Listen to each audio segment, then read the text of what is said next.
And welcome back into Spartan Stadium. You're listening to WCBN Sports. Eli Sherman here for the call in the second half alongside Leo Blavin. Going into halftime, the Wolverines put up 13 unanswered points, 2 Kenny Allen field goals, and a Davion Smith touchdown, rushing on the ground, 5-yard touchdown with 39 seconds left on the clock in the half before Michigan was able to get that pick from Jordan Lewis and then came back quickly and scored that field goal to go up 27-10.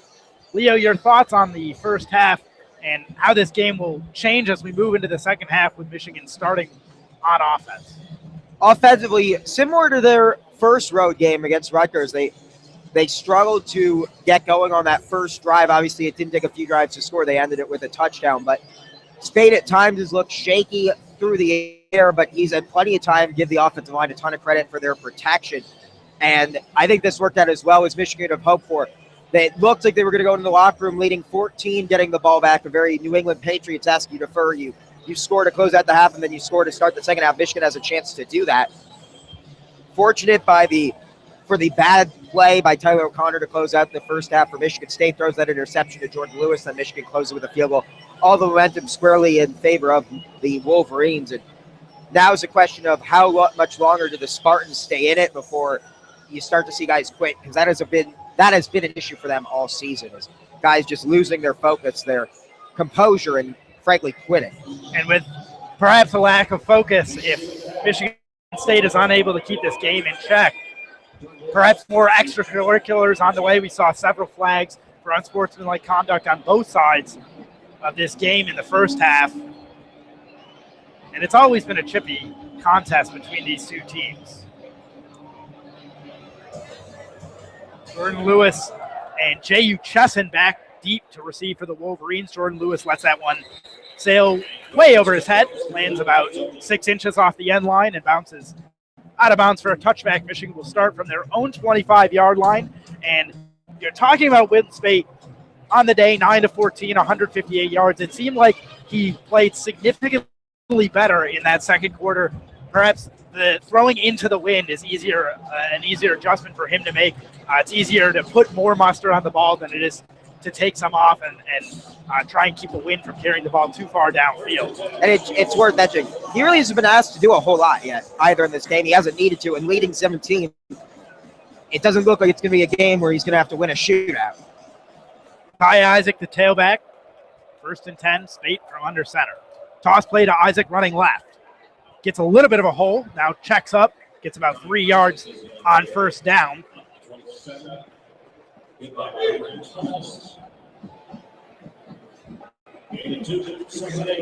Michigan, go ahead. You just wouldn't expect to see them really air it out early on in this, to start this half. They want to grind it out. We know this team likes to win on the ground, and the physicality is starting to already take its toll on this Michigan defense we saw with a couple injuries in the first half. Ty Isaac, the single setback. Toss play running right this time. Lead block from the right tackle.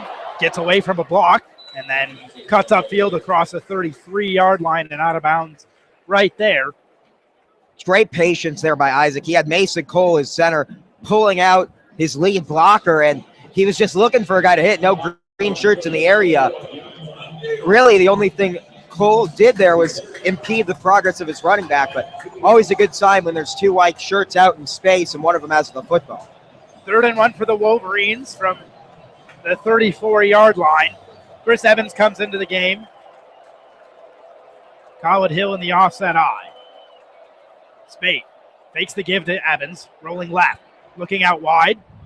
Over the top, Darbo, a nice one-handed grab, hauling that in near midfield, going up in space and making the catch. First down, Wolverines. And just what I'm saying, we shouldn't expect to see them go to the air much. Of course, Harbaugh dials one up on 3rd down, and Darbo's been the best receiver on this Michigan team all year, and that hasn't changed today. He's really been impressive in this Michigan State secondary, which has struggled all season long. It's just pick your poison between Chesson, Darbo, and Button right there. Darbo finding separation, and Spate putting it where only his receiver could make a play on it. Ron Higdon, play fake. Spate in trouble in the backfield. Dumps one into the flat, but over the head of Collett Hill and out of his reach, incomplete. It'll be 2nd and 10 and from Michigan's 49. Malik McDowell on the pressure there. It was pressure that needed to get home because Khalid Hill had a ton of space for that dump-off route. I think Spate just tried to get a little cute with it, floated it a bit out of the reach of his fullback. Otherwise, Hill easily picks up the first down and maybe a whole lot more. Higdon the tailback. Spade under center. The give to Khalid Hill running up the middle. Tackle for about a 4-yard gain. It's the first time we've seen Khalid Hill get a touch in more than about 3rd and 3 territory. And I will say I'm a little surprised. We've only seen Higdon get the ball twice in this game. He looked so impressive last week. He's coming off back-to-back 100-yard performances against both Rutgers and Illinois. Surprised we haven't seen him get the ball more. And here on 3rd and 7, Davion Smith checks in a blocking situation. Surely Michigan looking to pass. Spade back in the gun, looking left. He has Jake Butt. Jake Butt high points the ball and makes the catch at the 39-yard line into Michigan State territory. First down, Wolverine. That's a thing of beauty right there. That's as easy a pitch and catch as you're going to get. As you mentioned, high points the football. Spate throwing it, knowing his tight end has the size advantage over Darian Hicks. Hicks 5'10". Jake Butt easily at 6'6", skying over the defensive back. Great positioning of the football, though, by the quarterback there, Spate. And Butt showing why he's the best tight end in the nation. Higdon gets the give on first down. Met right at the line.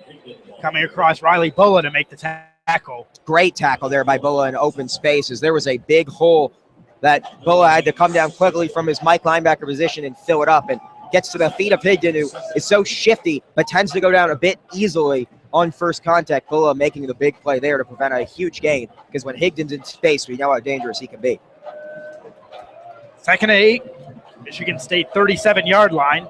Wolverines driving here on the first possession of the second half. Asi in motion.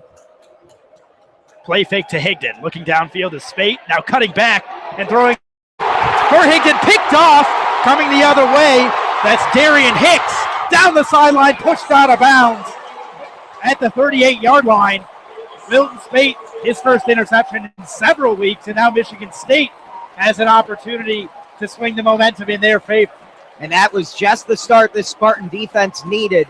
Darian Hicks making a play, reading the eyes of Wilton Spate, who locked in on Higdon on the wheel route. Hicks had it read brilliantly and gets a nice return.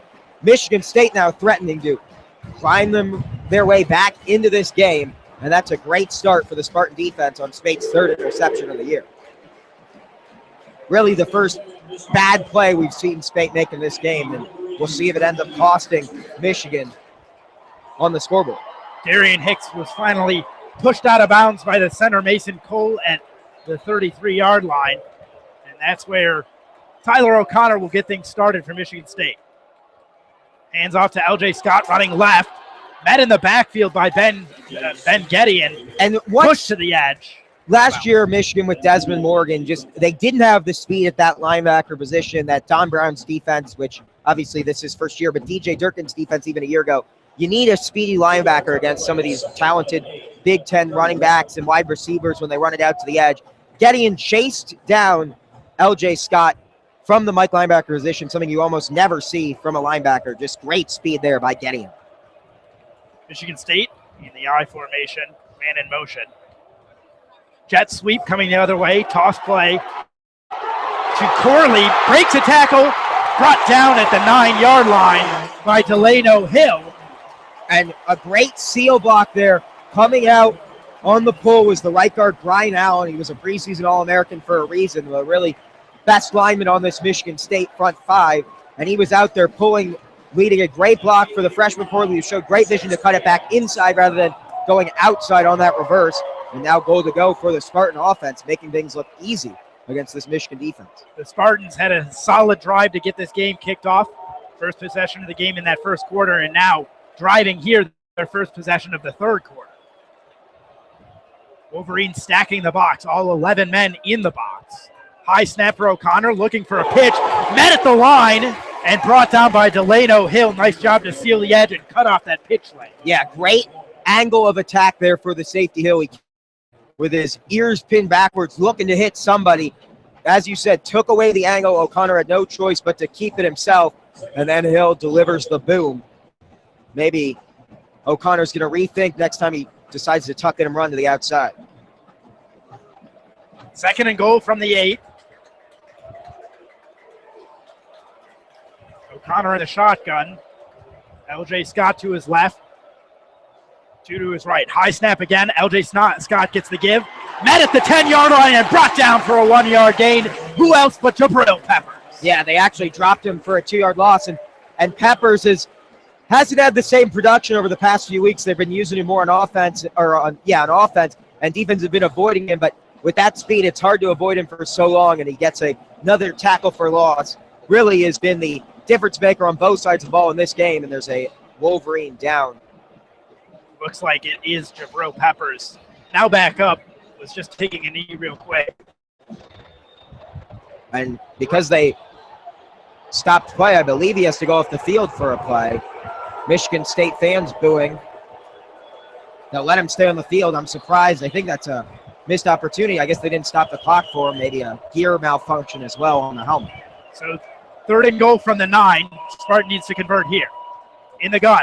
O'Connor looking left. Hit as he throws. Out of the end zone. Flag on the play. Pass interference coming up on Jabril Peppers.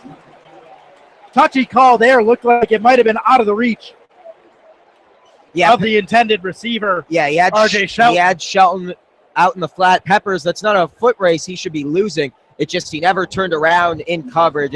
It's a tough call, but I think the right call. It was an overthrow. Shelton never had a chance of making the play, but when you don't turn around and you keep running into a guy, they're going to get the flag out. And Shelton wisely sort of undersold that route, tried to come back to the football that he had no chance of getting a hand on, and initiated the contact like a veteran receiver should, and showing a senior versus redshirt sophomore matchup that works in favor of the green and white. After the pass interference, the ball spotted at the 2-yard line. Fresh set of downs for the Spartans.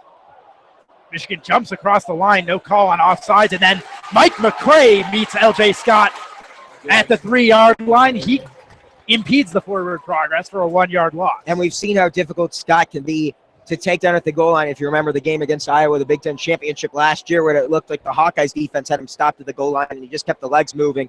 McCray maybe not able to do it on his own, but Gideon and Peppers in there as well. 3 white shirts against a green shirt, and I like the Wolverines' chances each and every play. To that play where we saw Peppers down on one knee. I think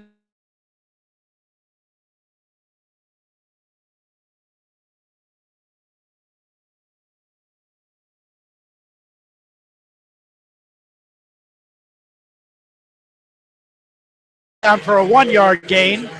Mike McCray was in there again, looked like Glasgow, the lead tackler. Good contain there by Delano Hill. He got lined up with the fullback Prescott line and didn't allow LJ Scott to bounce it up outside. And we know, and Jabril Peppers will have to go to the sideline. Again, the helmet, an issue.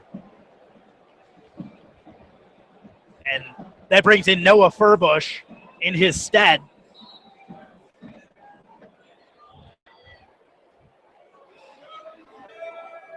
And certainly a big loss, not having Peppers on the field for this big 3rd and goal. 3rd and goal from the 2-yard line. Michigan State looking to drive this one home. LJ Scott in motion. From under Scott at the line. Jabril Peppers, he makes the stop. And the Wolverines force a 4th down. We'll see if the Spartans go for it. The offense is staying on the field for the moment. Peppers comes back in, Furbish out. It's a tough position. You're down by 17. I probably would be inclined to take the points here just because they haven't shown the ability to penetrate this Michigan front 7, but there's a reason D'Antonio's paid a lot more than I am. And that's to make like this. He's trotting out towards the 15-yard line. He's a good 5 yards out on the field, so a timeout might be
taking shots. It's not in their nature to, fold up shot just because they have a lead. So I wouldn't be surprised at all to see Michigan come out even in the shadow of their own end zone and, fire it deep. We've seen the vulnerabilities in the secondary. It's just Spate hasn't been able to connect on a guy in stride for a long touchdown, but a chance for Michigan's longest touchdown of the season if they can dial up a big play here from, as you said, their own 4-yard line. And we want to apologize for any technical difficulties on our end. It's out of our control. We're outside at Spartan Stadium. The internet, not the best connection, so that's been leading to some connectivity issues. Hopefully this will be the only venue where we have these issues for the remainder of the season. So Michigan ready to go from their own 4-yard line.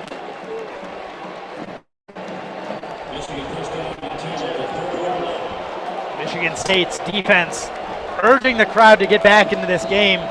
They need the support after. It has not been loud in this game at all. In fact, I would argue that it's been louder when Michigan has been successful than when State has. Handoff on 1st and 10. Karan Higdon runs left. Bounces off a would-be tackler, tackled for a 2-yard gain. Gets Michigan a little bit more breathing room down near their own end zone. And with the exception of a couple of Peppers carries and the receiver reverses to Eddie McDoom, the running game hasn't been particularly dominant like we've seen in previous games, and that's a credit to Michigan State's much maligned front seven. And Michigan has benefited really from solid starting field position. And this is the first time that they've started inside of their own 25. Michigan with an offset eye on 2nd and 10. Play fake to Smith. Looking deep downfield is Wilton Spate. Getting pulled from behind is Darbo. He hauls in a one-handed grab. Amazing catch by Amara Darbo right at the 45-yard line. Had that right hand being held behind him by the coverage. Yeah, I'm not sure if that flag just wasn't thrown because he made the catch. Either way, a spectacular play by, once again, his draft stock skyrocketing with each and every circus catch he makes as Wilton Spate lined up out wide to the left for this play. And the Pepcat package in for Michigan. Peppers fakes the give. Dodges 2 men in the backfield, a spectacular spin move, and then brought down as he crosses midfield. 8 yards there on 1st down, but it looked like it had the potential for many, many more. And that's a play he should have lost 2 yards on. I'm not even sure he made the right read on that one. Just so athletic, spins through 2 tackles, took a hard shot to the knee at the end of the play, but came off without any signs of injury, which is always a positive. But really just such an electric player, even in tight space. Peppers off, Chris Evans in, Wilton Spate back under center. Darbo and Chesson split out wide. Hand off to Evans, runs up the middle, dodges 2 tacklers. At the 46-yard line. Give the Michigan State defense a lot of credit, too. A lot of the great rushing plays for Michigan this season have come off broken tackles at the first level. That has not been the case, though, today. Not a lot of running yards after contact coming for Michigan.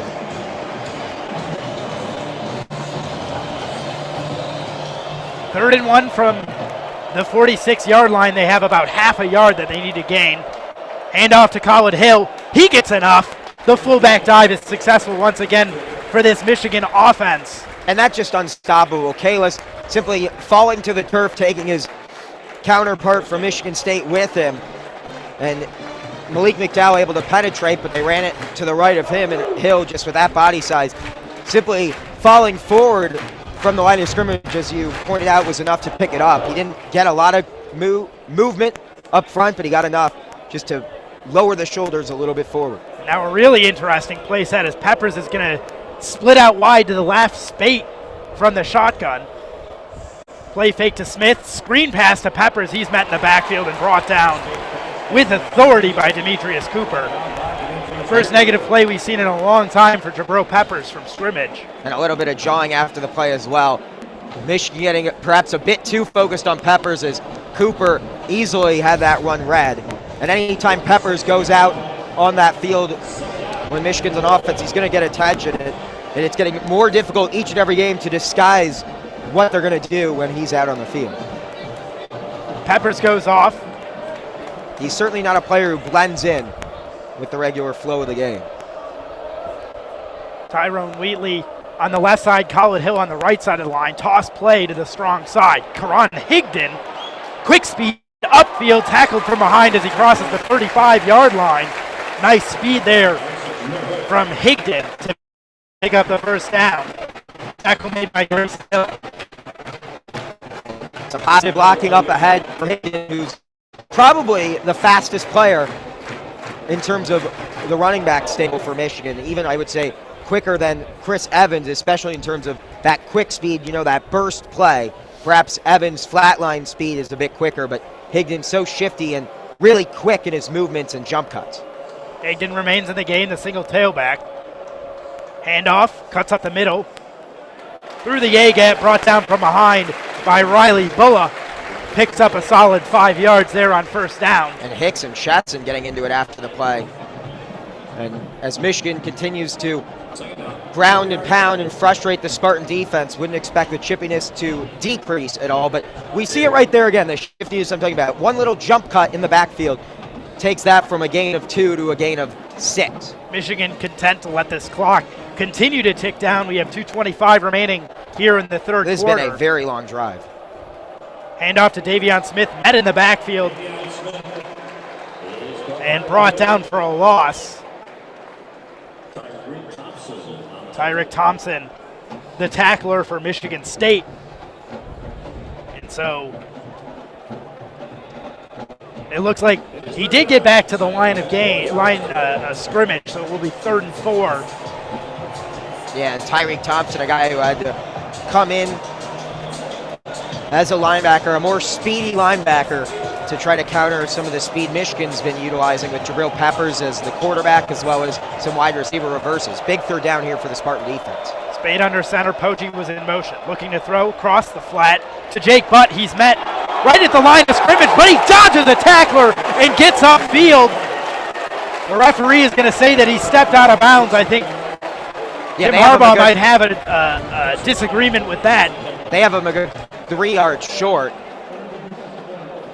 And Chris Injured Fry player on the far side, Chris Fry again. I think it's just cramps, as he immediately, when he went to the turf, started grabbing and stretching that calf. And he's walking off gingerly, but got up under his own power before the trainers even got out there. He's got a pretty big bandage and padding on that left arm. Of course, he went down earlier in this game as well on a special teams play. Good to see him back out there on the field. And again, that's just a cramp. Went to stretch right away. But as you said, that delay also helps Michigan as a chance for their coaches in the booth to get a couple replay looks at that to determine if it's worth challenging. Michigan looking. They're going to go for it either way. At a 4th and 3 from the Michigan State 26. This drive so far, 10 plays for 70 yards. And about 5 minutes off the clock. And this essentially, I think, is the ball game. If Michigan can get a touchdown here, I think this game is over given the time. Michigan State's defense desperately needs to stop him. Spade from under center. Spartan crowd on its feet. I formation. Poggi, the fullback. Davion Smith, the tailback. Spade. Play fake to Smith, looking to the right side. Darboh in space. Pass interference. Or at least I shouldn't speak too soon.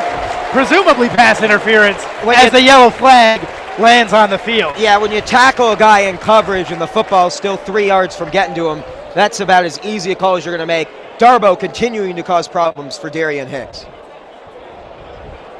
Looking at the penalties on the day, Michigan State, this will be their 7th penalty.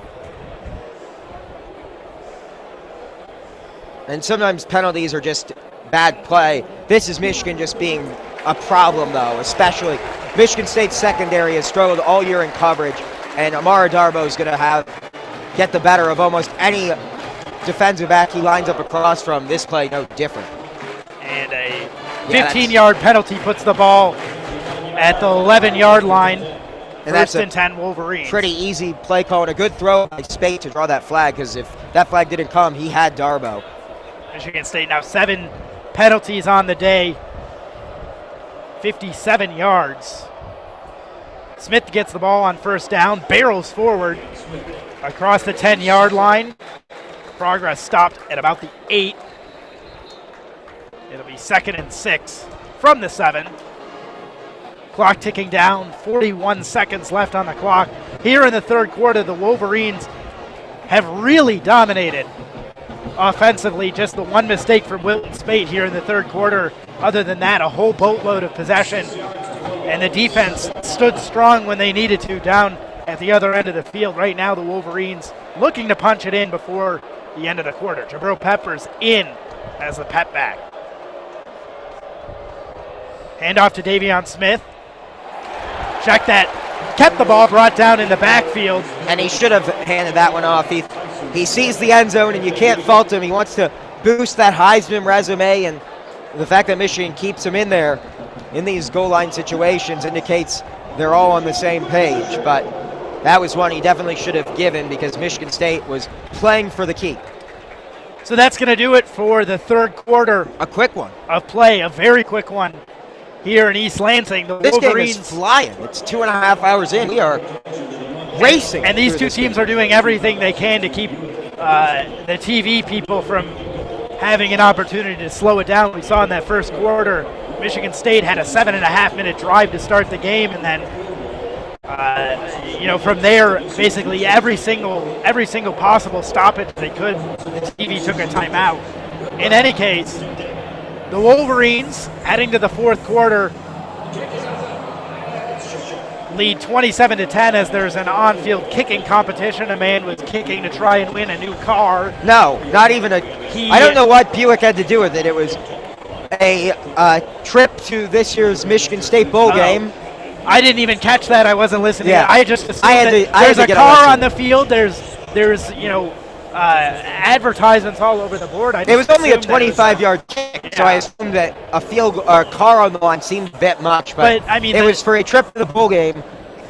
If they make a bowl game. Or season tickets next year. They had to stipulate that because, as you point out, at 2-5 and on track to lose this one as well, they're going to need to win out the remainder of their schedule if they're not able to win today. Including a pivotal game at Ohio State. Good luck. Good luck. Kind of go over Michigan State's remaining schedule. Next week they'll be on the road in Champaign, taking on a struggling Illinois team who we saw last week in Ann Arbor. I think it's going to be a much more even match for this Michigan State squad.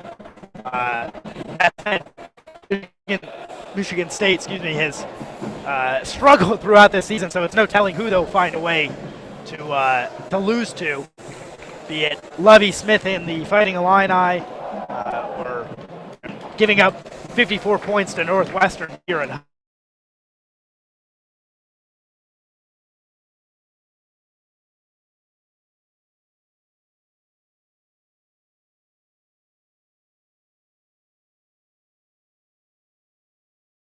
So even if Michigan State does not come back in this one, it is certainly a tough road, uphill battle towards bowl eligibility, coming off a college football playoff appearance last January. You're listening to WCBN Sports. Eli Sherman and Leo Blavin here, live from Spartan Stadium. The Wolverines lead 27-10. We're waiting for the start of the fourth quarter. The Wolverines with the ball. It's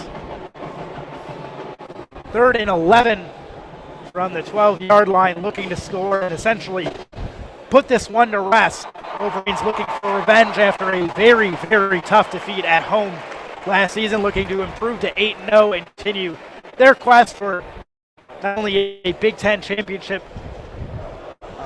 but also a cup berth. Looking at their first in program history, obviously first for head coach Jim Harbaugh.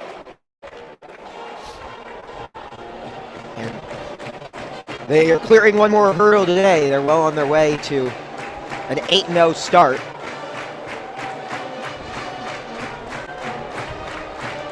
And it didn't happen the way I think many of us expected. I'll be honest, I didn't think this game would be particularly competitive at any point. You give Michigan State a lot of credit. They started this game about as well as they could have scripted.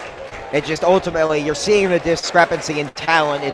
It's not an indictment of coaching staff at Michigan State. We all know how good a coach Mark D'Antonio is. It's just so much talent loss from last year's team, and the biggest one obviously being the greatest quarterback in Connor Cook. Spade from under center, looking to throw left.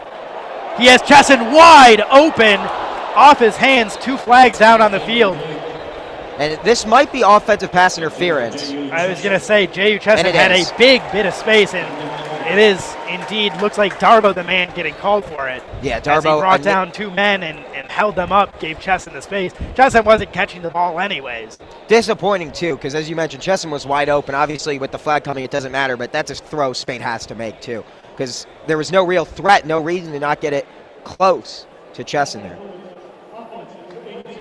And so, can't hear the head referee, but confirmed our suspicions. Amar Darbo called for the pass interference.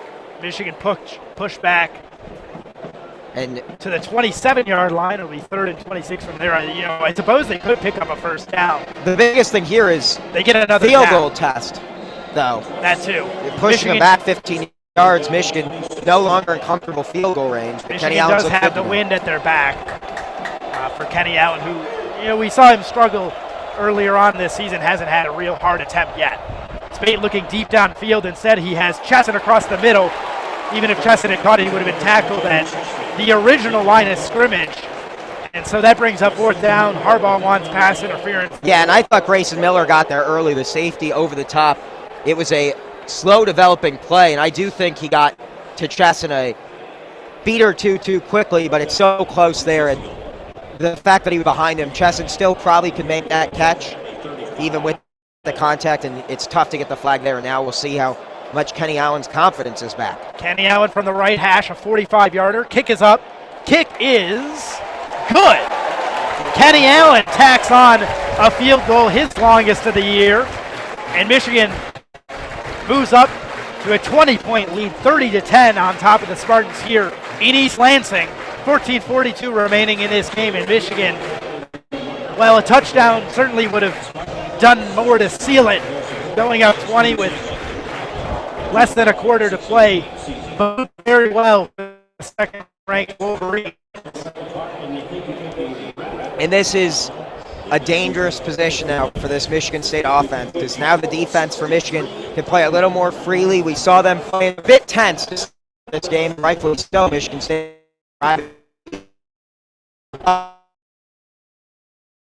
play because Michigan State's going to have to start going to the air if they want to rally back in this game. It's just so hard to do it running the football down 20 with a little under a quarter to play. Michigan dial up the blitz a little bit more, try to force them pass up a little bit.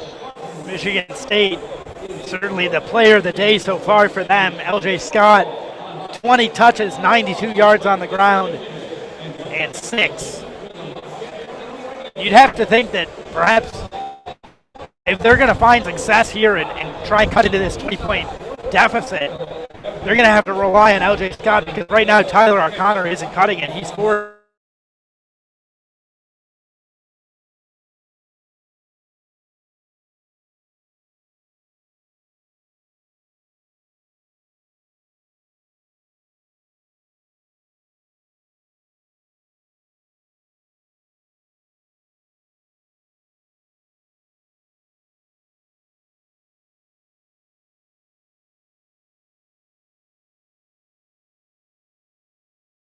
To drive their offense, because Tyler O'Connor is not going to cut it.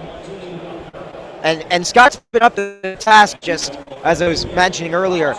It's just tough to win from behind when you run the football. And we saw how good Michigan State could be with the lead because of how dominant their offensive line had been previously. And Connor Cook, not a game manager, because that does a disservice to his ability throwing the football, but very smart with the football. Michigan State so effective for years running the football, obviously a long history of very talented running backs, really started with Le'Veon Bell, and they've just continued to send guys to the pros. LJ Scott, no difference. He will be a very talented on Sundays. Michigan will have to face off against the talented product Hubbard, Ohio, one more year at least. And I think that's a good point to make. I think a lot of Michigan fans are happy. They're comfortable with the fact that Michigan State, the rest of their offense and their defense has struggled so much this year, because otherwise if LJ Scott is the one dimension of the offense, it's a lot easier to contain him than if you have a Tyler O'Connor on your center.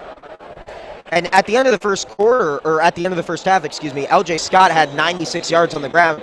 He now just has 92. So he's rushed for negative 4 yards this half. That's not a formula for success for Michigan State. They're not a team that wins by throwing the football, but the defense, unfortunately, for the Spartans has forced them into a position to pass a lot more than Mark D'Antonio's squad is accustomed to. Kenny Allen's kick fielded about 5 yards deep into the north end zone. And a score worth mentioning, Virginia, Louisville right now, 17-14 in the second half. That obviously has big implications for Michigan. A loss by Louisville, who's currently 5th in the country, would essentially eliminate them from already a long shot at making the playoff because they fell to Clemson. But 2 losses, especially one at home to Virginia, would end the Cardinal dreams of reaching the playoff as we start looking ahead. Ohio State, it appears right now that only one of those teams make the playoff. But you never know. Continue to shake out in a crazy fashion as they tend to do so in college football. And tonight, this afternoon, a Washington loss certainly would help Michigan's cause as well. Just rooting for ranked teams to continue to fall. Alabama on a bye this week, so.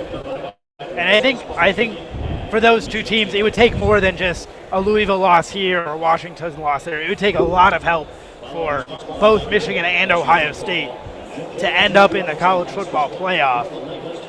And there's a lot of football left to be played. That said, Michigan will take any insurance they can get.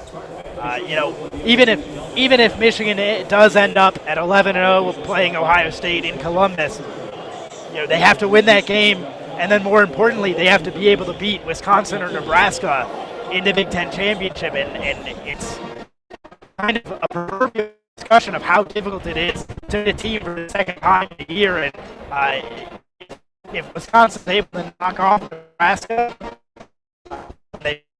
later on tonight, Michigan would be looking to face a very, very good defense in Wisconsin for a second time, assuming that they are able to pull off the victory in Columbus in a few short weeks.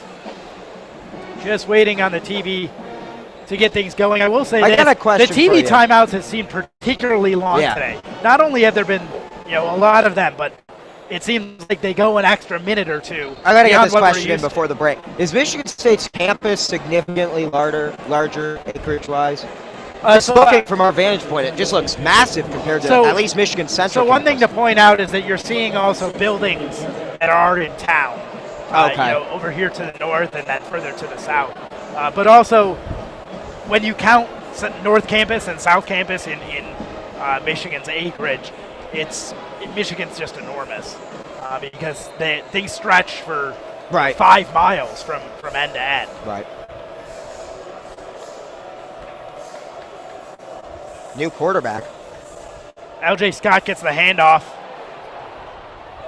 Brought down at the 31-yard line. So perhaps this is folding in or throwing in the towel, I should say. Damian Terry, he's not a threat to throw the football by any means. He's a run-first quarterback, so something Michigan's defense will have to keep an eye on. But in a game where you're playing catch-up down by 20, bringing in a run-first quarterback perhaps indicates Michigan State's intention for the remainder of this game.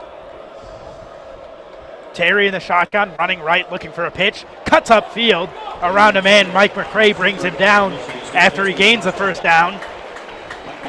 Damian Terry, a junior, 6'4", 232 out of Erie, Pennsylvania. Just no tempo from Michigan State, though. I don't understand. Unless they're just, giving up, which, given how well Michigan's defense has played since those first couple drives, may be the case. But surprised with, there's still enough time left for Michigan State to mount a comeback, but not if they're going to have a 5-minute drive to score. Scott, the tailback, play fake to him. Terry looking left. Pass well over his intended target, R.J. Shelton. Damian Terry took a hard shot to the chest from Delano Hill as he got rid of that ball. Still would have liked to have seen Hill help Terry up after delivering that hit. Perhaps. Delano Hill had a lot of kind of after the play discussion, shall we say, in that first half. He sure did. Settled down a little bit now that Michigan has a lead. I think perhaps Delano Hill was feeling the nerves, but now, now getting back into the groove of things. Terry in the gun. He has LJ Scott to his right. Hands off to LJ Scott running up the middle. Met by Stribling, dodges an arm tackle, now up the field across the 40. Blocker pushes his man out of bounds, and LJ Scott pushed out of bounds finally at the 25-yard line. A big run from LJ Scott on second down, pushing Michigan State into Michigan territory. And like I said, LJ Scott, he's the one dimension this offense has, especially now with Michigan State opting for a run-first quarterback and Damian Terry, their third-string quarterback. Perhaps the spark, though, that Michigan State needs is just having that threat of a runner at the quarterback position. And with Scott on the sidelines here catching his breath, we'll see what Michigan goes with, because Holmes has not had success on the ground today. Terry under center. Holmes the tailback. Play fake to Holmes, looking left. Pass deep downfield into the end zone, in and out of the outstretched hand of his intended receiver, Monty Medeiros. No chance for him to catch that. That was just a little too far to the sideline here in the end zone. He nearly had Jordan Lewis beat. But once again, Jordan Lewis, sensational at corner, solidifying his resume for a second consecutive All-American award. LJ Scott back in, 2nd and 10 from the 22. Scott was in the backfield with Terry, but now moves. He split out wide to the right. Terry runs forward on second down. Met near the line, barrels forward. Channing Stribling makes the tackle, 2-yard gain. He's a fun player to watch, though, this Damian Terry. Shifty and speedy. Just, it's different than what we've grown accustomed to from this Michigan State offense, but if he can develop as a passer, he could be the future starting quarterback of this team. It's just right now he's not a threat with his arm, but at this point in the game, any positive yardage is worth keeping for Michigan State. Yeah, you almost got to think that Terry, well, we haven't seen Brian Lewerke in this game. We have seen him in previous games this season, and right now Terry is having more success moving this offense. Not through the air as he cuts forward on 3rd and 5 and picks up a first down as he crosses the 10-yard line. It'll be 1st and goal from about the 8 for Michigan State. And as I was saying, Damian Terry, he's not throwing the ball, but he's moving this offense in a way that Tyler O'Connor and Brian Lewerke could not.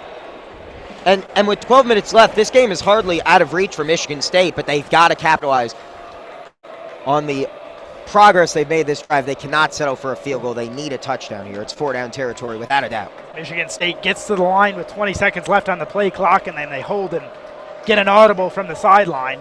LJ Scott in the backfield with Terry on the pitch. Picked up at the 19-yard line, a loss of 11 as LJ Scott couldn't handle the pitch back from Brian Terry. And you just wonder how many reps they get to run that in practice, because as you mentioned, Terry, at least last week, was the 3rd-string quarterback on the depth chart.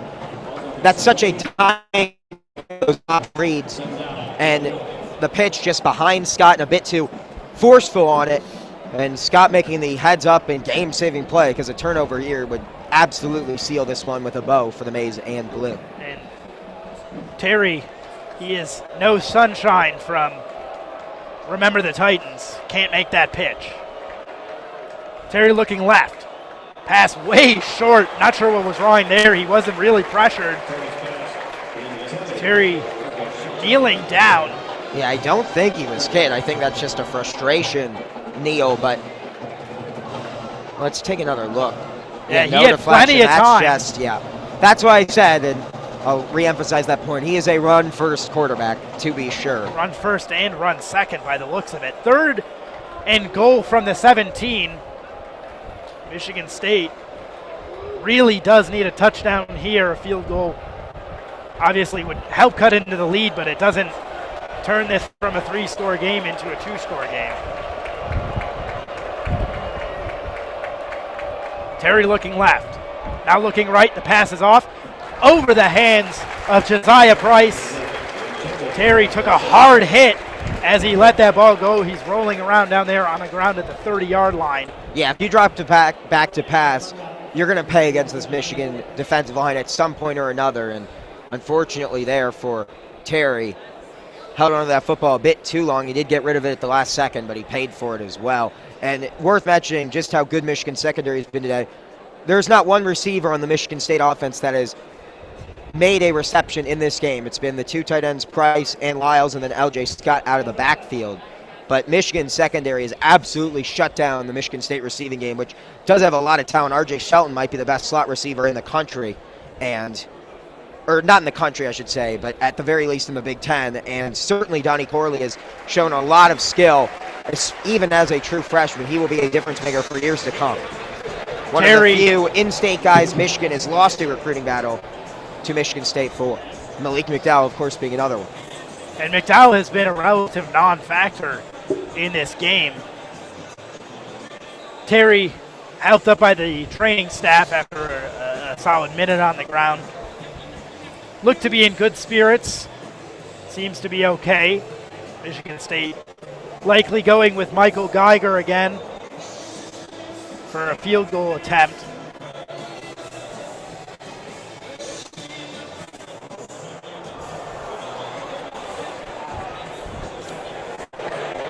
Don't really get what a field goal gets you here. A field goal, it's a 3-possession game still. I don't really I get it's 4th and 17 with goal to go, but just a field goal doesn't do anything for you here, especially on the opening offensive drive for them of the second half. That was the time to take the field goal, but now you're past that point. Geiger, the senior from Toledo, Ohio, he hit a career long earlier in this one, a 55-yarder. This one, a 36-yard attempt. He did see a fake field goal attempt earlier this season. I believe it was 2 weeks ago for Michigan State. Geiger was expected to outrun an entire defense for about 40 yards, as it was a similar situation, goal to go, and couldn't pick it up for obvious reasons. It's never easy for a kicker to outrun an entire defense and get the edge. But if Geiger is able to make this one, it will pull Michigan State to within 17. 10:48 left on the clock. Still a three-score game. Michigan State would need very good defense. And Michigan's offense so far this game has really done what they need to. They haven't been, lights out. They haven't scored as many points as they have the past couple of weeks, really blowing out Rutgers and Illinois. But the Michigan offense so far has given Michigan State's defense fits, and so far Michigan State's defense doesn't have an answer. And I really do think you have to go for it here and try and convert this. Doesn't look like that's going to be the case. Geiger, a 34-yard attempt. Still waiting for this TV timeout. And now the redshirted man waves his arm and says, go ahead. Snap. Hold is good. Kick is up. Kick looked a little bit wide, and it is indeed wide right. Michael Geiger. After a career long in the first half of 52 yards, I think he set wide to the right there, and that was the worst case scenario. And it should be pointed out that his 55-yard career long was heading towards the north end zone with the wind at his back. Earlier in this one right into the face of the wind. And to the friendly side of the stadium, I should add, into the student section, now that student starts to empty out just a little bit. Michigan State fans heading towards the exits. There's 10:43 left on the clock here. You're listening to WCBN Sports. Yeah, that was Eli the death. Sherman and Leo Blavin here on the call. That was the death nail, though, as evidenced by the folks in green and white headed towards the exits. And we have no problem with that. We got to drive home as well, so. Well, I believe he wants to stop. That much, on the way that home. much I can guarantee, Jeremy. Jared right side for this half, and I am sure he's disappointed to hear the bad news. Oh, but nevertheless, plenty going on in Ann Arbor this half. Sparty is trying to start the wave. Is that what they're? Yeah, Sparty is trying to start the wave, which I absolutely love. Down 20. So Serious. It looks like it's on board. Nobody else is. Maybe the Flip fans. Yeah. You get there, they're on board. Here we go. Come on, one time. We were commenting pre-game that the stadium side for the student. A lot of Michigan fans, up in the upper deck on either side of the stadium, certainly more than in the lower bowl. But as the Spartan fans start to filter out, it's starting to look about 60-40, still in Michigan State's favor, but 60-40 Michigan to Michigan. Or rather, Michigan State to Michigan, having this sea of green, and will remain so presumably until the end of the game. Third TV timeout here in just under 5 minutes of fourth quarter play. Once again, it's infuriating if you're a fan. I wanted the wave. That would have been peak happiness. You don't see the wave often down 3 touchdowns. It's almost Jim Harbaugh right. It's just I think it's a disservice to their own team. Wave indicates a good time, and I don't know what Spartan fans having a good time today. Spade from under center, 1st and 10 from their own 20, a touchback after the missed field goal. Handoff at the line is Chris Evans. Malik brought McDowell. down for a 2-yard loss. Malik McDowell, as you mentioned, making the tackle. Really the first impact play we've seen from him today. Nice tackle for loss there, just shedding, I believe it was Magnuson with relative ease. Line's playing really well in Michigan today. I think that it might ultimately get lost, and I know Michigan State's defensive line is not the greatest. You have to give a lot of credit, though, to this Michigan offensive line. Diamond package in the backfield. Green moves over to the right side. Toss play. Running right is Evans. Evans met at the line. A hard hit. Riley Bulla met him in the backfield. Another loss on the play. Looks like 3rd and 13 coming up for the Wolverines. The fifth year, I think is going to be very relieved next year, as that Bulla name still brings a lot of trauma to Michigan fans. Seemingly the 18th Bulla brother we've seen as a linebacker at Michigan State, and I know they have another freshman Bulla coming down the pipeline. Almost like the Glasgow brothers for Michigan. One and the same. Offset eye for the Wolverines. Jake Butt moving right to left. 3rd and 14.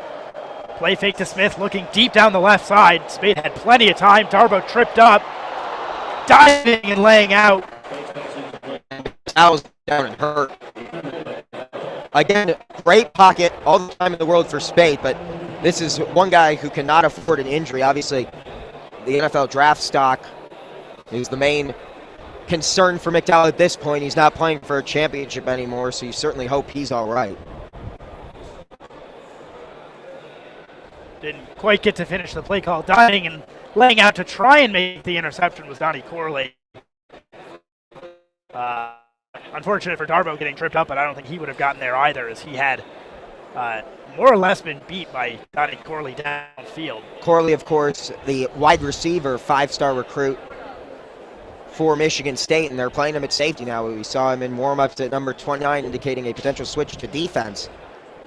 And if I'm not mistaken, out of Detroit, MK is a football powerhouse. Malik McDowell is up and walking off under a center. Looks a little bit uneasy. Maybe he got the wind knocked out of him. Is this the first time we've seen Michigan punt today? I think it is. I believe it is. Michigan, of course, one interception. Wilt Spade. Other than that, they managed to score on about every drive. And Sowards. Kenny Allen's got a big leg. Let's see if he can show it off here. Maybe a fake. Why not? Sowards, the man deep, standing at the 39-yard line. Big Allen's kick is off. Again, wind at his back. Sowards fields the punt at the 35. Dodges a man, cuts upfield across the 40, and brought down That was a really at about good the punt. 41. Just another yard or two, and that ball's out of bounds at its peak distance. But another great punt using the sideline again as the defender for the coverage unit. Noah Furbush to tackle there, bringing down the returner Sowards. Timeout on the field yet again. Of course. One listening to WCBN Sports and Leo Lavin, the Wolverine East Lansing, 30-10. The drove quite nicely their last two drives. Both drives stalled. The first, Michigan able to come up with a stop. It was 1st and goal from the 2-yard line. And Michigan, 4 downs in a row, stuffed the run. Michigan State on their next drive. Again, stalled. 1st and goal on a tough play from new quarterback Brian Terry on a pick play back to LJ Scott, in and out of his hands. Ended up being an 11-yard loss. They never recovered. Michael Kiger, who set a career long earlier in this one, a 55-yard field goal. That's a missed 4-yarder, and so the score remained at 30-10 in Michigan's favor. Michigan on the I don't day. think Michigan fans are satisfied yet. This will get really want to really rub it in, because frankly this has been a long time coming. And I didn't see the final line, just before kickoff, but It was around the last 20. I heard it was about 28-30. Right now, Michigan's sitting at 20.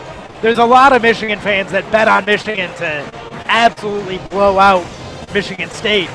And credit to Michigan State, I don't think anybody expected, even Michigan State fans expected them to do well in this one. And so far, they're at least somewhat staying with Michigan. They've done a good job of forcing several field goals for Michigan rather than allowing them to complete their drives. They've moved the ball pretty well. It's just a matter of Michigan State isn't finishing their own drives. Michigan on the day, 173 yards on the ground across 8 rushers, 34 carries between the men, 33-yard long for Eddie McDoom. Will Spate, 14 of 23 for 219. Their one pick touchdown. They haven't needed him too much. He's done nice, had a couple of solid connections deep downfield, a 43-yarder to Darbo, 26-yarder to Jake Butt. Both of those plays resulted in eventual touchdowns on those drives. Michigan's 3 touchdown scores. Jabril Pepper scored the first one with a pylon dive in the north end zone, the far corner. And Davion Smith punching in 2 of his own.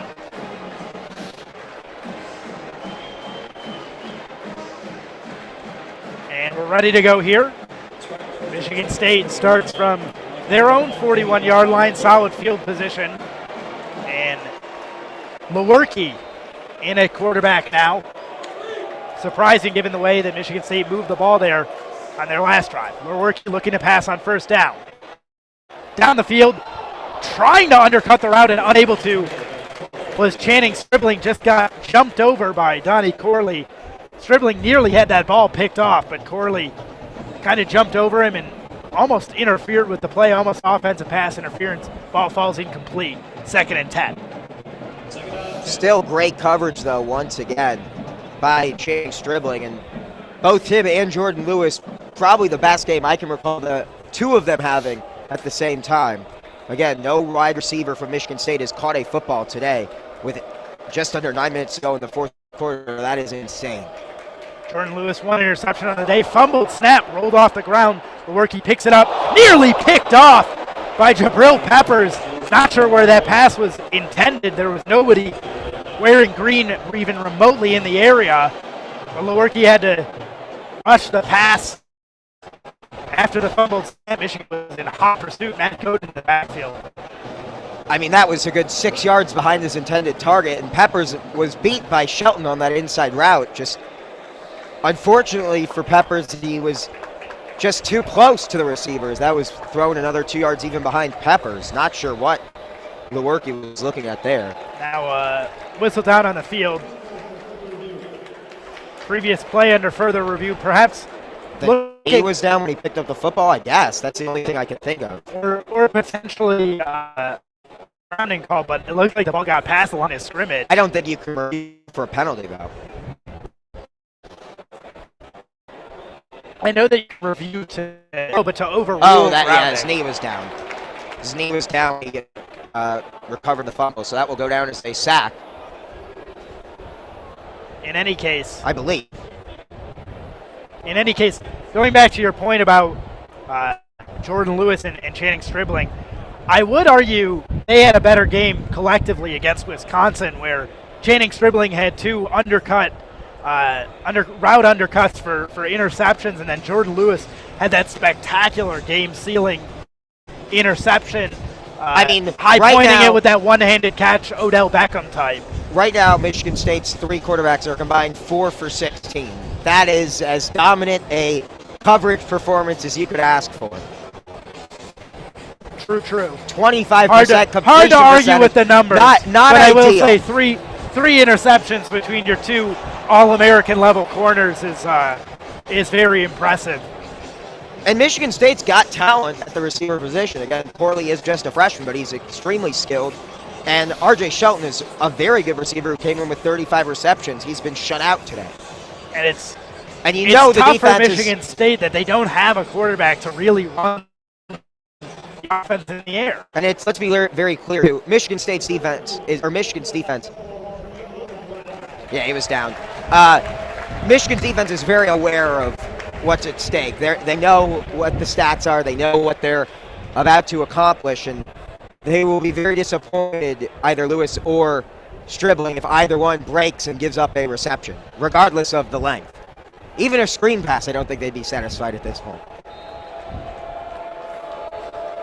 So, as Leo pointed out, knee was down for Lewerke after the fumbled snap. 3rd and 15 coming up from the 36. Lewerke in the backfield, looking to pass. Rashawn Gary was in the backfield, hit as he throws with Lewerke.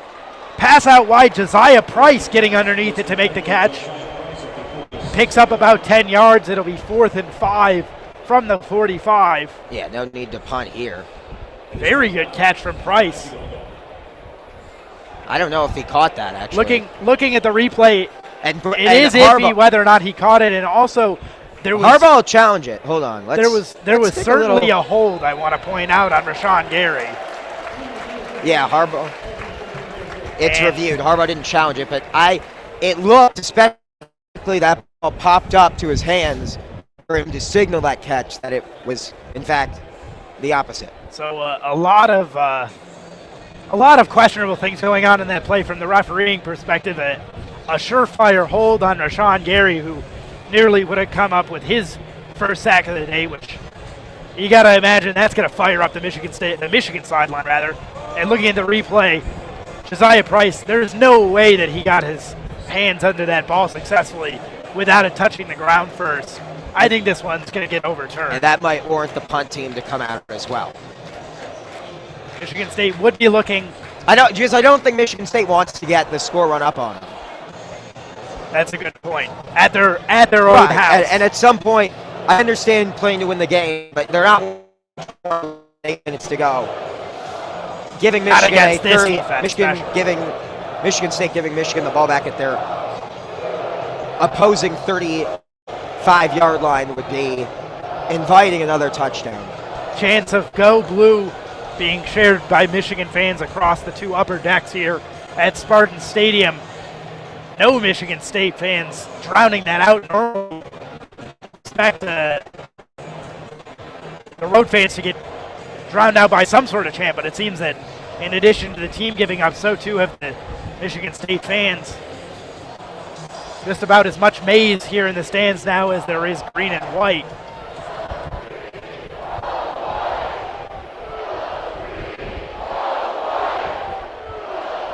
Still waiting on the review. Here's the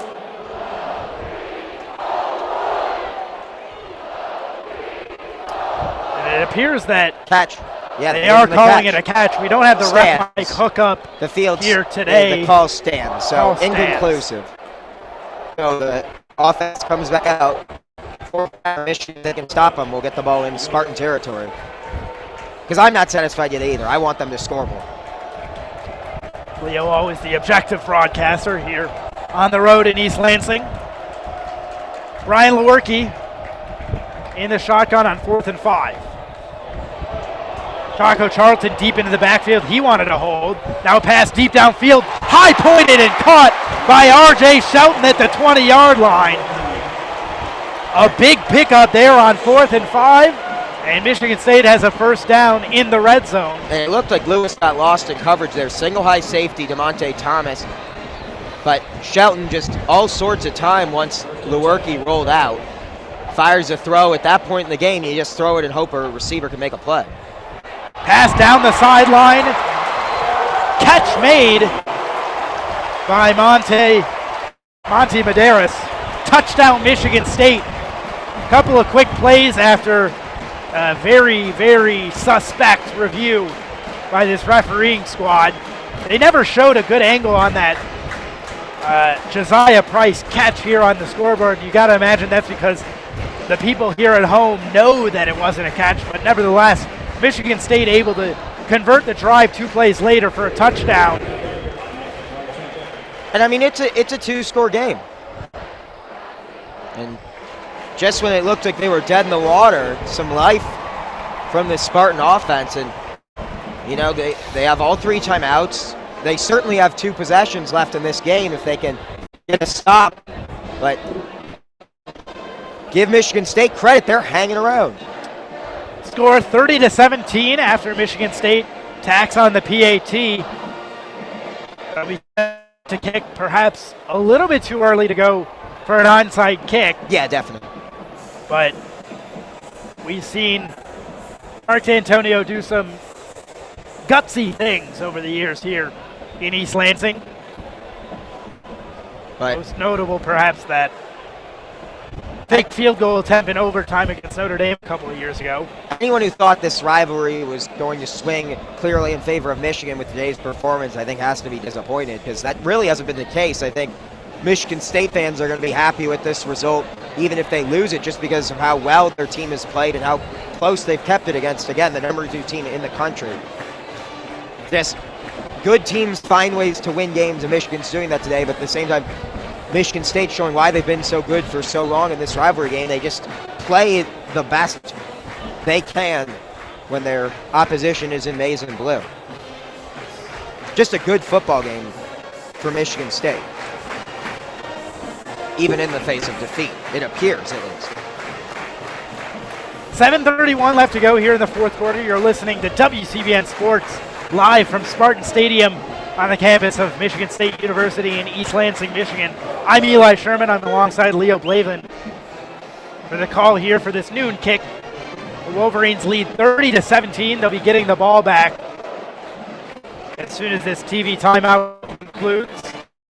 They have a puppy down on the field. They're throwing him frisbees, trying to get him to catch frisbees. I think that's a nice touch. I think that every game. In between the TV timeouts. A good little golden retriever.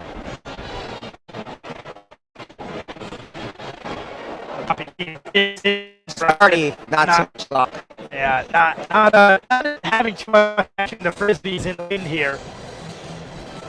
And just when I was praising the cornerback play, back-to-back plays, Lewis gets beat and then is dribbling. It looks like both teams are ready.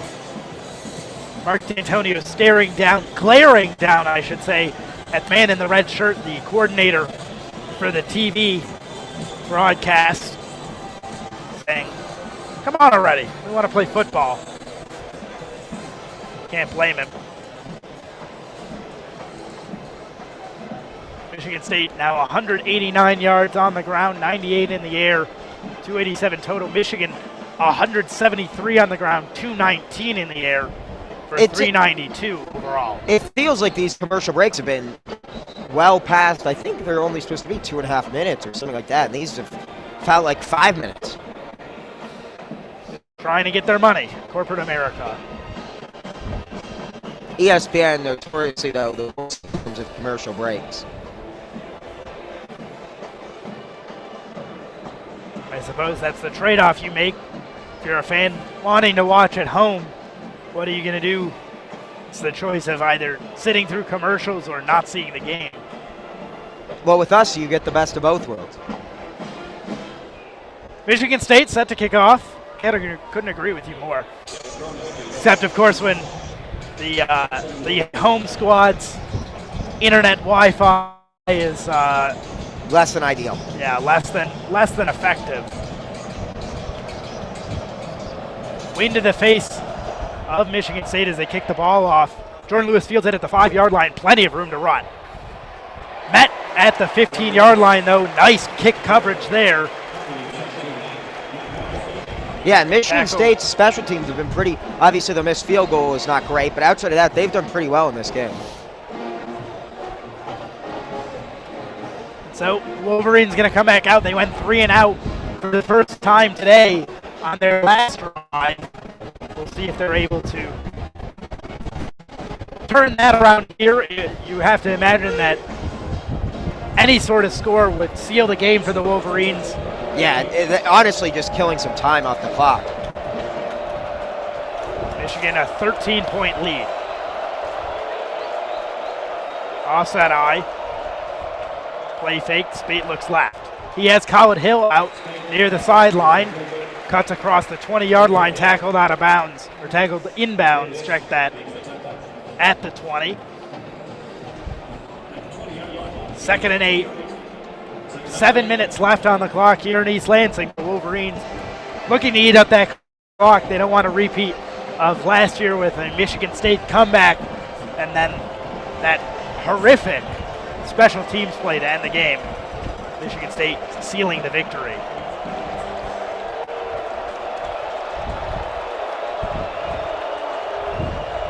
Spate from the shotgun on 2nd and 8.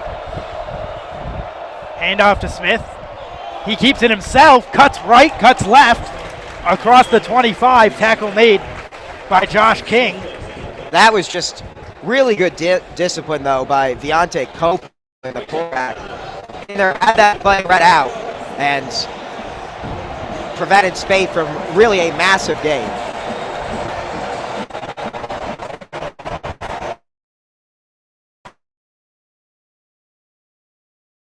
This is huge for drive a lot. They've got to keep running down the clock. Michigan State takes over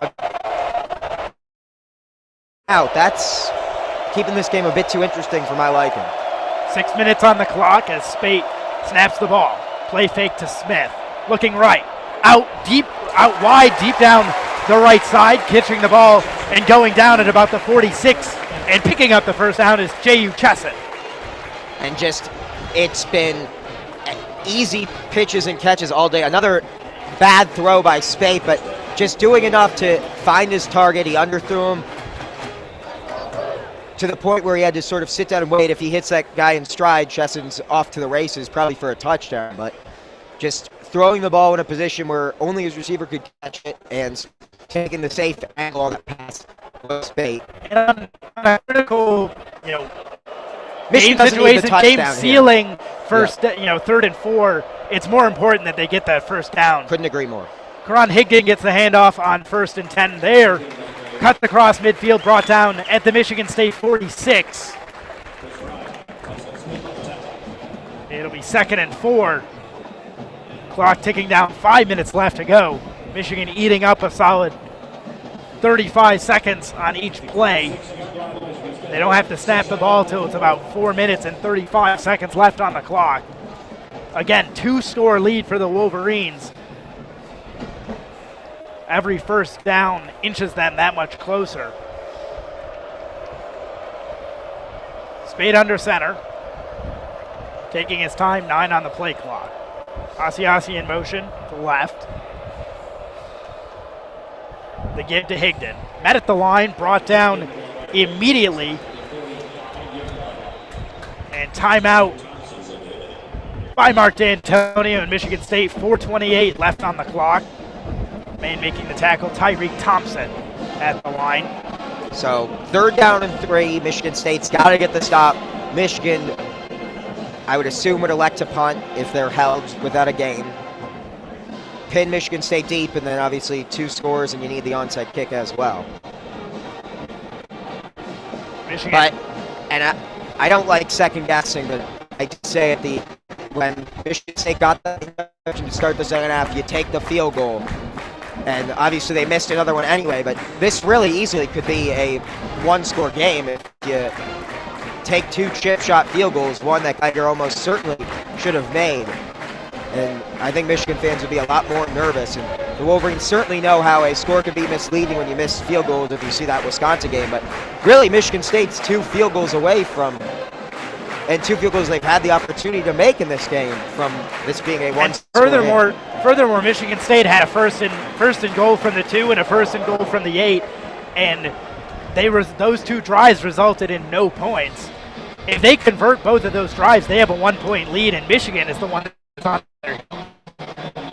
20 to go, Michigan looking at a 3rd and 3 from the Michigan State 45-yard line.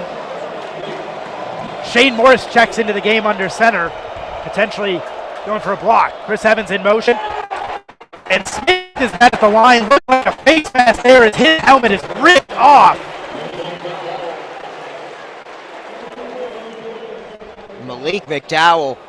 Davion Smith will have to leave the game. Obviously, it's 4th down, so that doesn't really matter. What a play, though. Malik McDowell, when you need a play to be made, and he's the best Spartan there is out on the field. I'm surprised we didn't see a face mask call on that. Michigan will punt, though, 4th and 3 from the 45. The clock running. Michigan needs to be aware of that. They need to milk this clock. And I think Gedion's telling that to Scott Sibnewski, the snapper, right now as well. No hurry for Michigan. 15 on the play clock. They can wait until there's 4 minutes left. I don't even know if a delay of game really hurts you here.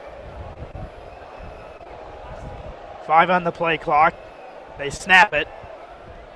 Good The punt goes off right at 4 minutes to go. Fair catch at the 15-yard by Sowards. And so Michigan State, 85 yards to go. They need 2 scores. They have under 4 minutes to play, just 2 timeouts. It is bizarre to think about, though, because I'd almost forgotten about that opening drive in the second half for Michigan State. But really, this could be, and probably should be, a touchdown game. Certainly Michigan fans won't be complaining about the Spartans failing to capitalize on opportunities, but you give Michigan State's defense, they've played really well this second half, and they've given the offense enough of a shot to make this interesting down the stretch. And after those 2 excellent throws to finish off their last drive, the touchdown, you got to imagine that Lewerke is feeling a bit confident. From the shotgun on 1st down, Taco Charlton held in the backfield, no flag.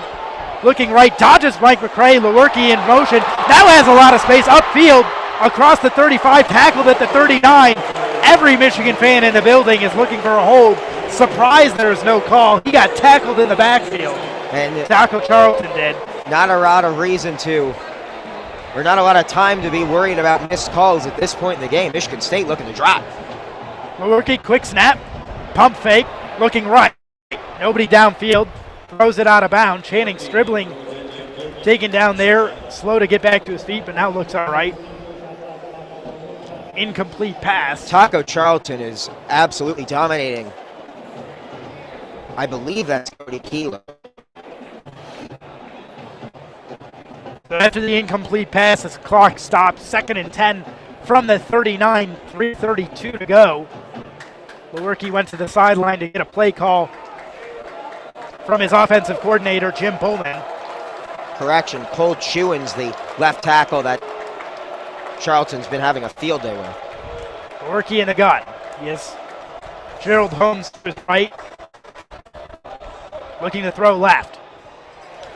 Making the catch is Corley. 9-yard gain. It'll be 3rd and 1. Michigan State's got to hurry. And this is, I think, a bit nerve-wracking for Michigan fans. They've seen this before. Handoff to Gerald Holmes. Dives forward, picks up the 1st down. Clock stops at 3:07 while they reset the ball.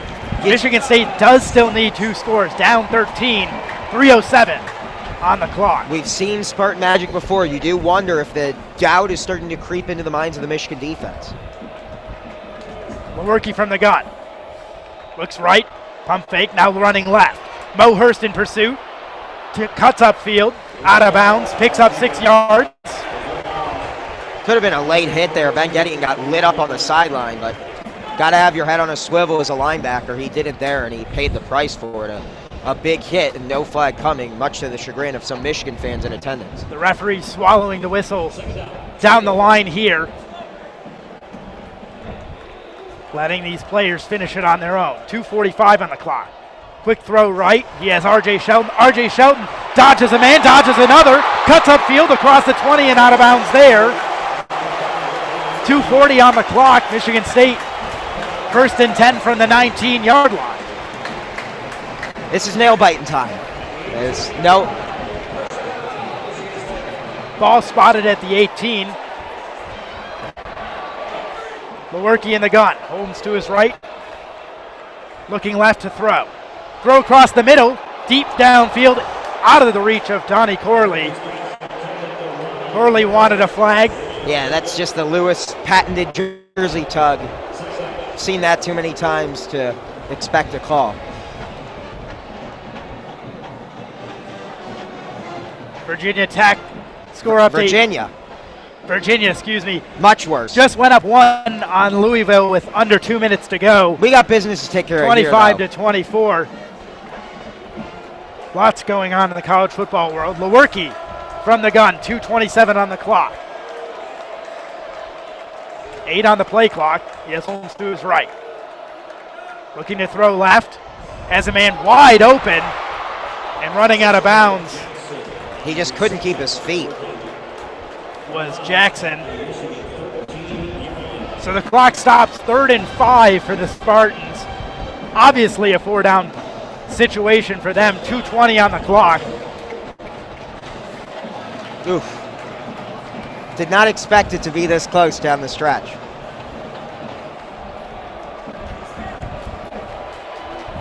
Michigan trying to hold on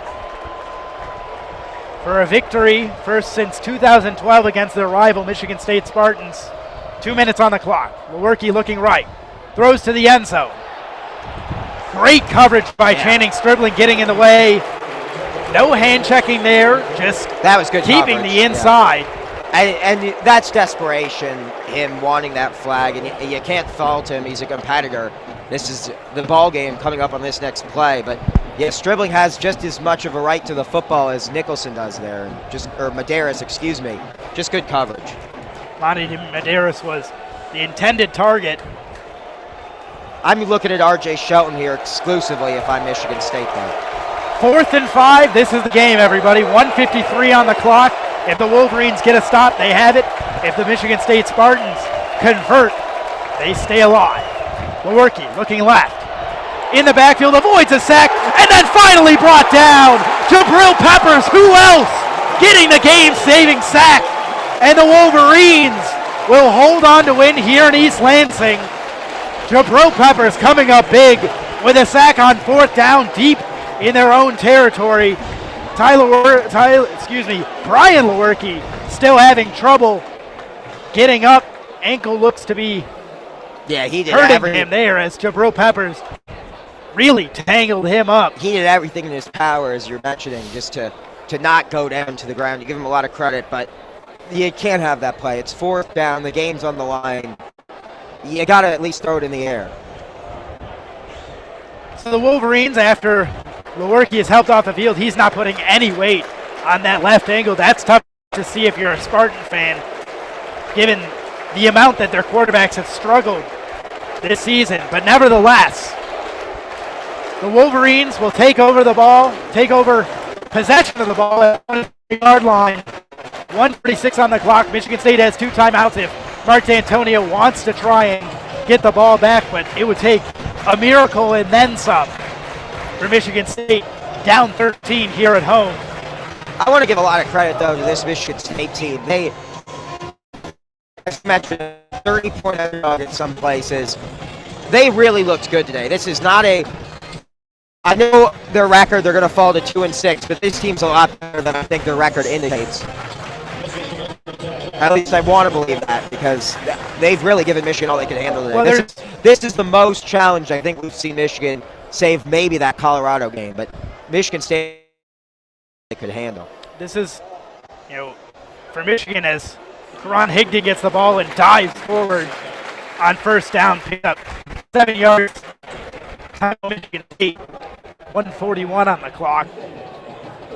For Michigan State, this essentially is their Super Bowl. They're, even if they do become bowl eligible, they're not going to make a significant bowl. If they were to be able to beat Michigan, that would be the highlight of their season. For the good of the state, the good of the state, their Super Bowl is in a few weeks when Ohio State comes to town. Their second to last game of the year. So how about that? That's a weird quirk in the schedule. Ohio State back weeks in the state of Michigan to close out their season. Oh, excuse me. Michigan and you forget they 2 rivalry games on the road. I think Michigan State stepping up for their biggest rival.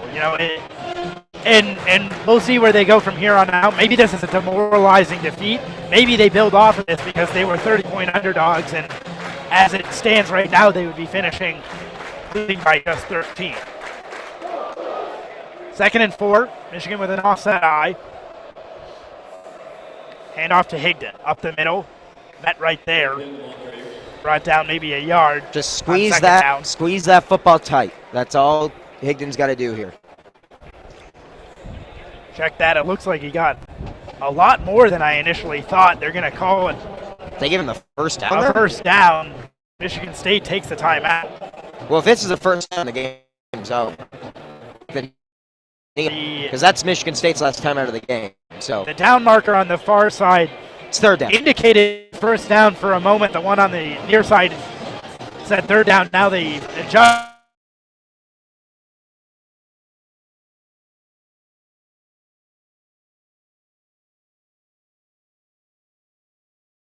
At least not yet this season. Of course, at this point, it's almost known. We saw earlier in this game, went to kind of the fullback dive setup, and then ended up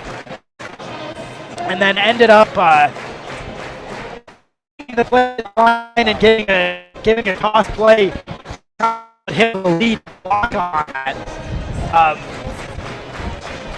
And so, Michigan, they've gone to that fullback dive so many times, it's almost become assume that it'll happen, and it works to their favor that if they want to change the play at the line, they can get some real damage done.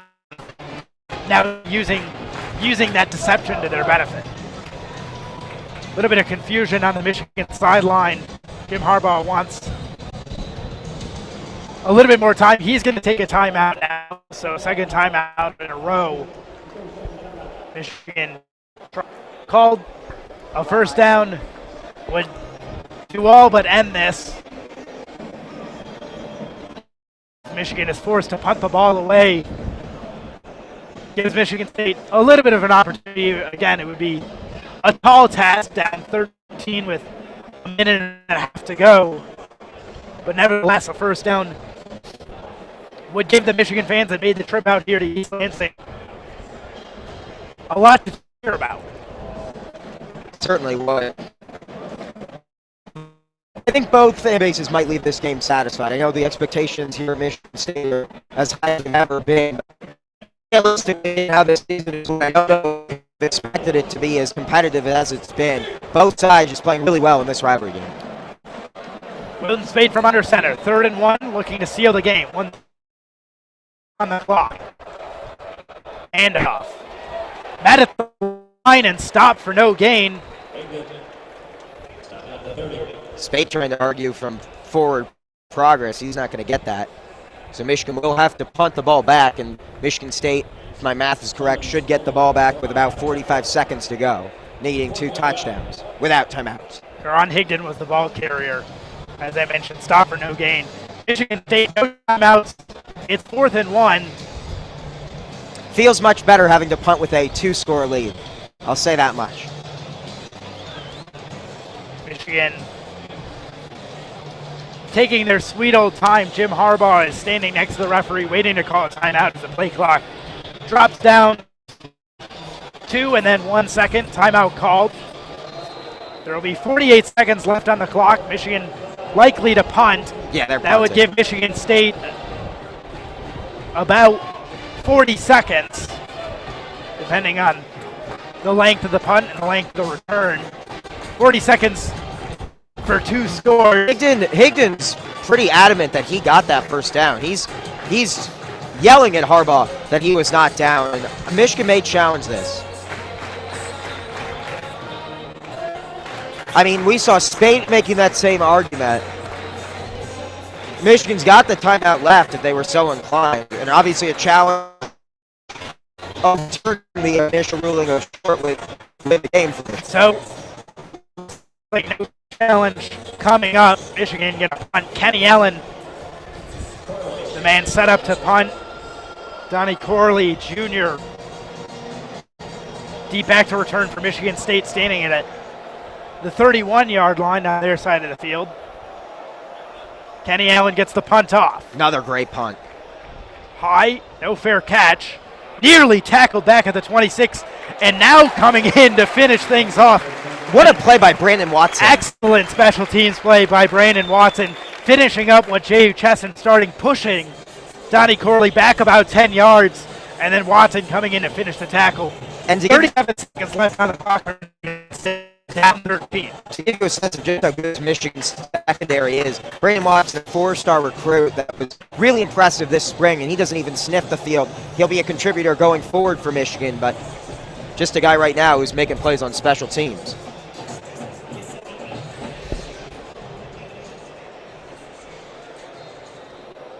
And Tyler O'Connor comes back out at the helm for Michigan State. 37 seconds left to make a lot happen. Quickly into the backfield. Hizzy throws, dump off to L.J. Scott.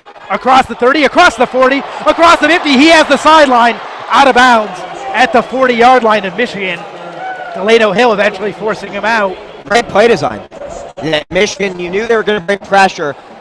Dump off to your most explosive player in open field. And L.J. Scott, so aware at all times on the field, has the presence of mind to get out of bounds, stopping the clock. 27 seconds left on the clock for Michigan State. 10 seconds there on that play.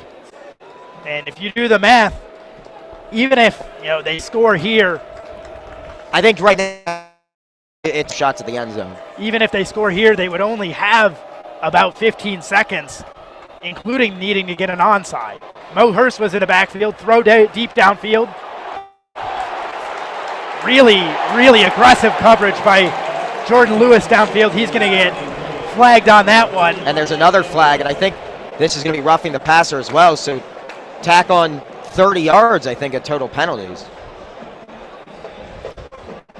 Looking at the replay downfield, Jordan Lewis very clearly in there for pass interference. We didn't see a clear replay of what happened back near the line of scrimmage, but as you mentioned, it looked like Rashawn Gary came in a little bit late there. Personal foul targeting called on Michigan, also pass interference. That was the one we expected. And the only shame with the targeting is that player will have to go in the locker room when the Paul Bunyan Trophy is taken back.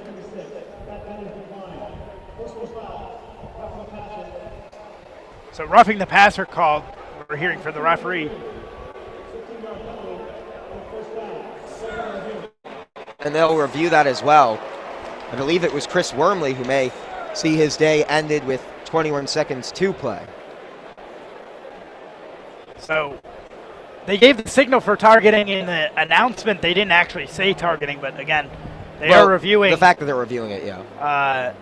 But Chris Wormley, if he is ejected for targeting, he would also miss the first half next week against Maryland.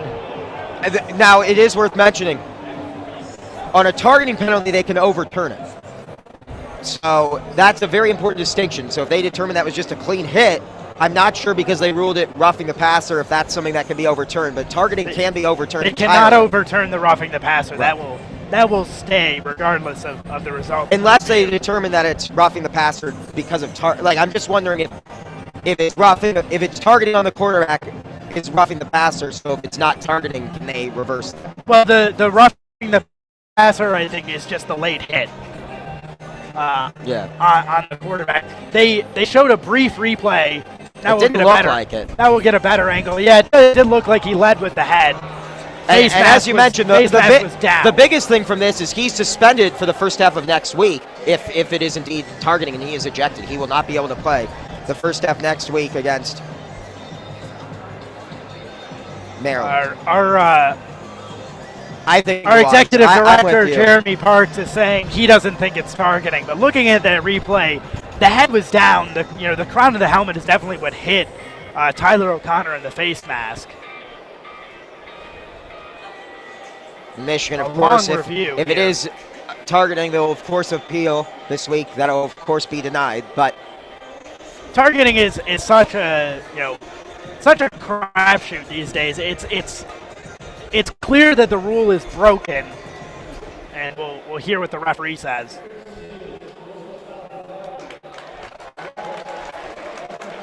And so, hearing there, targeting is called off. Surprising, again, not great angles. The replay staff here at Spartan Stadium is subpar, to say the best.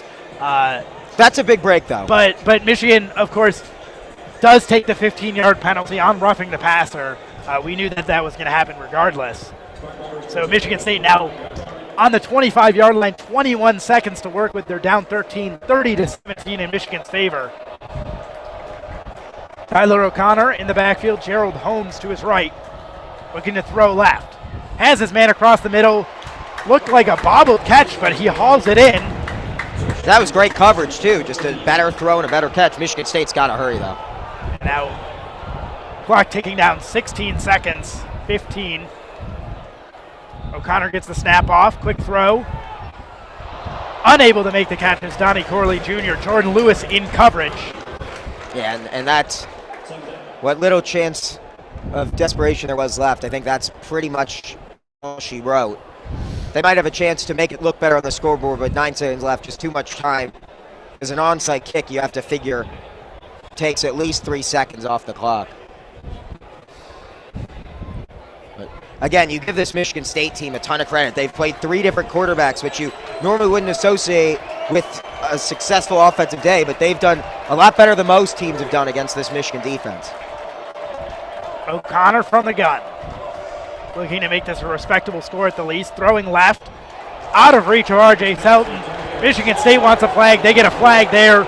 Another pass interference call, but at this point, Michigan will trade the pass interference. Every play is another 4 seconds off the clock. Harbaugh not happy at all with that flag.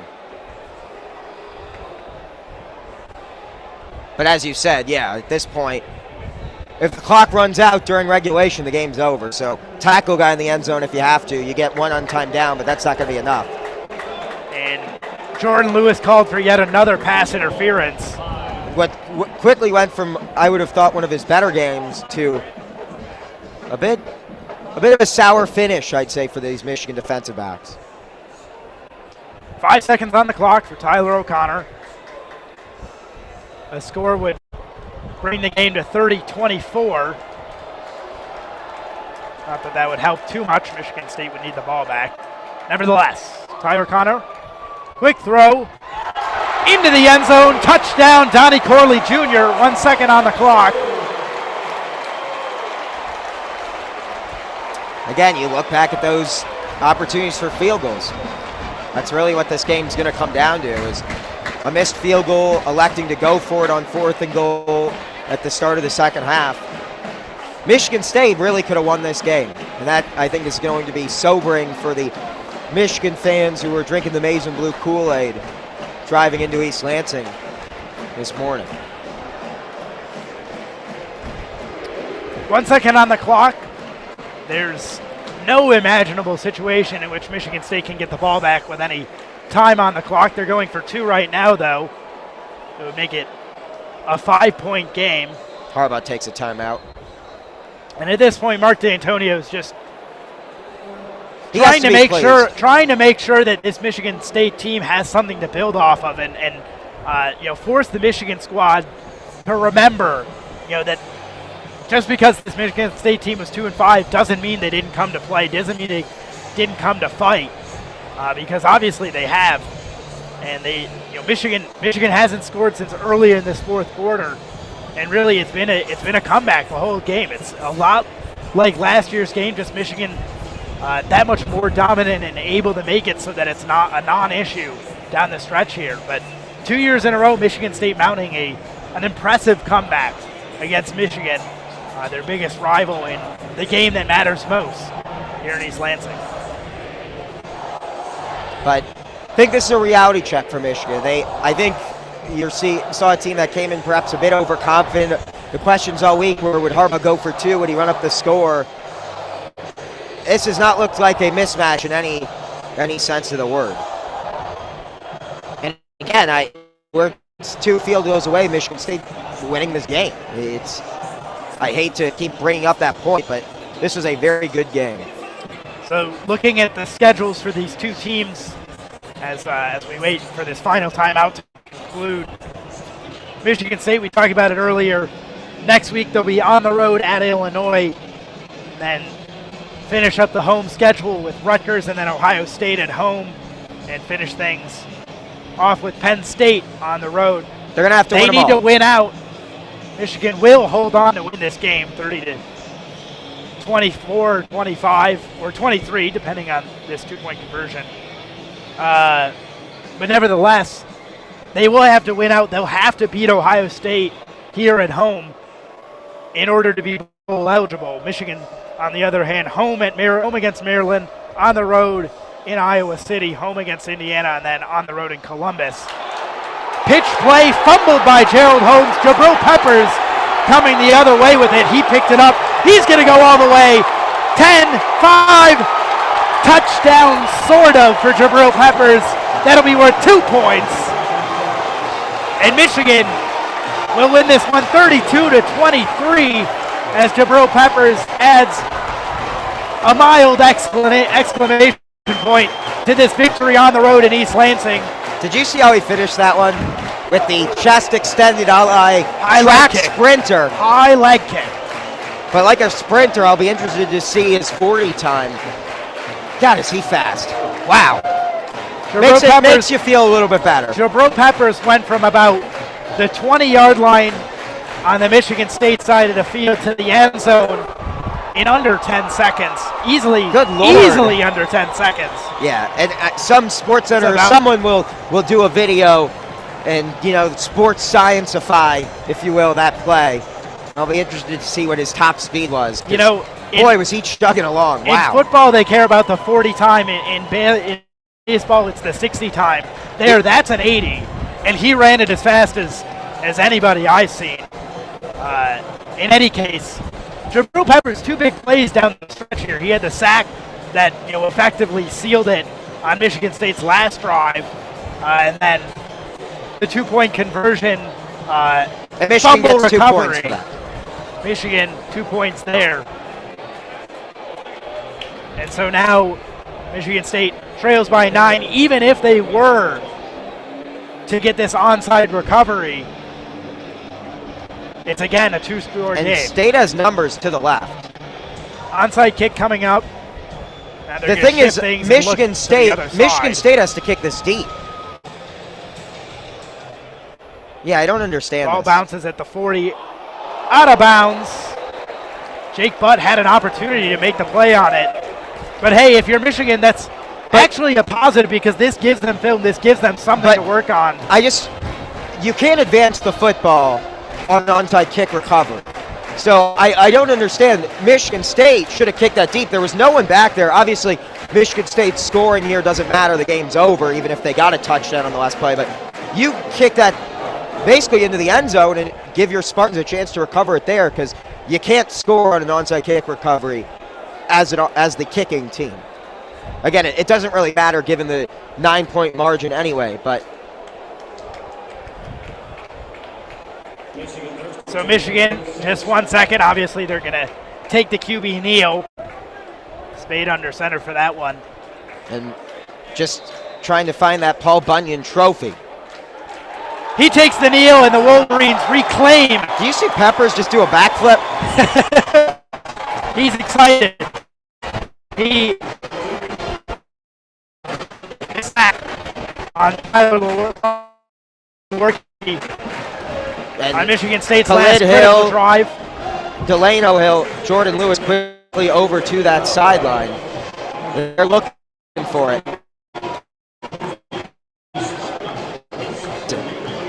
The Paul Bunyan Trophy apparently not sitting on that Michigan State sideline. Perhaps Michigan State is not going to be willing to hand over the Paul Bunyan Trophy.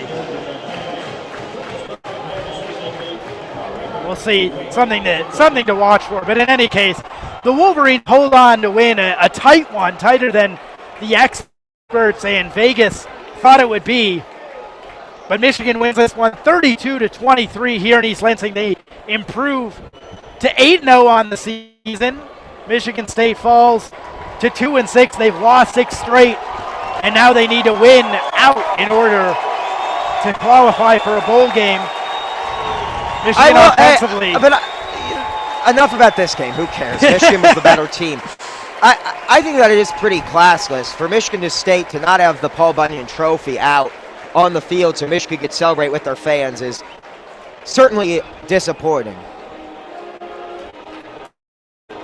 Yeah, we've seen in years past Michigan State will run to the other sideline, grab the trophy, and then hoist it in front of all the for all the fans to see. You know, personally, I'm not a big fan of rival trophies. Anyways, I think it's more the game than it is a piece of hardware. But in any case, Michigan comes away with the victory here, 32-23. They look ahead to Maryland next week. They'll be facing off with DJ Durkin, a former Michigan man himself. Had a hot start for this season, but has fallen a little bit short of late. Struggling as they've gotten a Big Ten play in his first season as a Helm. You got only going to get better for Maryland going forward. DJ Durkin is a very good coach, very good recruiter, and when he gets his guys in there, maybe he'll make that second-year leap that Harbaugh has made here for Michigan. And then beyond that, Michigan faces off with a struggling Iowa, improved defense in Indiana, and then the big one if they're still undefeated in Columbus to try and go 12-0 and clinch a berth in the Big Ten championship game in Indianapolis. For Leo Blavin, Jeremy Parks, I'm Eli Sherman. You've been listening to TBN live from Spartan Stadium in East Lansing on the campus of Michigan State University. We're going to leave you with a good night and a Go Blue.